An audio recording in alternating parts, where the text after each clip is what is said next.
Les années 50 furent particulièrement prolifiques pour l'aviation, où les inventions aéronautiques et les grandes premières des décennies précédentes, comme par exemple les réacteurs ou l'aile delta, passèrent de technologies expérimentales à un usage largement répandu. Ce raffinement technologique passait par un développement et une généralisation de l'usage des souffleries. Ces énormes installations permettaient aux ingénieurs de tester et d'optimiser toutes sortes de formes aérodynamiques et même de tester toutes sortes d'idées d'appareils avant d'avoir à fabriquer un prototype volant.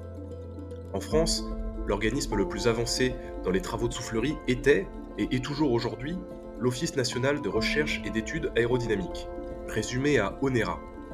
Ce centre de recherche disposait de souffleries à la pointe de la technologie, permettant de tester des appareils de plus en plus gros à des vitesses de plus en plus élevées. C'est de là que les ingénieurs de l'ONERA se posèrent une question. Avec des souffleries aussi grandes, pour déterminer si ces dernières simulent bien les caractéristiques aérodynamiques d'un vrai vol, pourquoi ne pas y faire voler un vrai avion? Ajoutez à cela la volonté des ingénieurs de tester des ailes en flèche à forte incidence et des volets soufflés pour diriger l'avion, vous obtenez un appareil au cahier des charges absolument unique. L'ONERA contacta la SNCASO, la Société nationale de construction aéronautique du Sud-Ouest, dans le plus grand secret, et quelques temps plus tard, en 1953, le Delta Viex prenait son envol.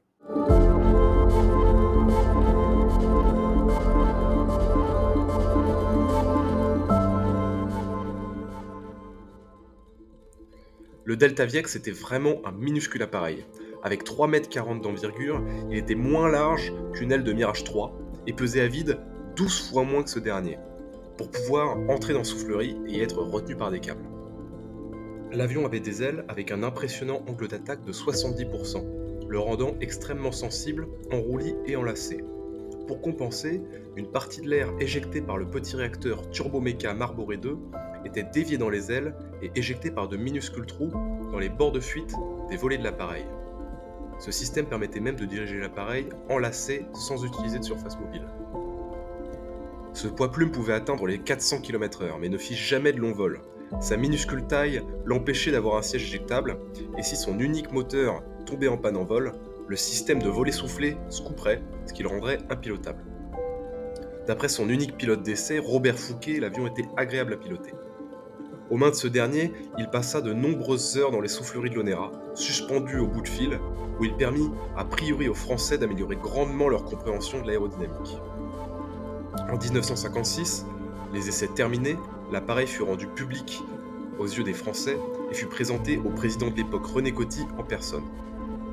L'ONERA se disait très satisfaite de ces essais, autant au niveau de l'appareil en lui-même que du concept d'un avion piloté en soufflerie.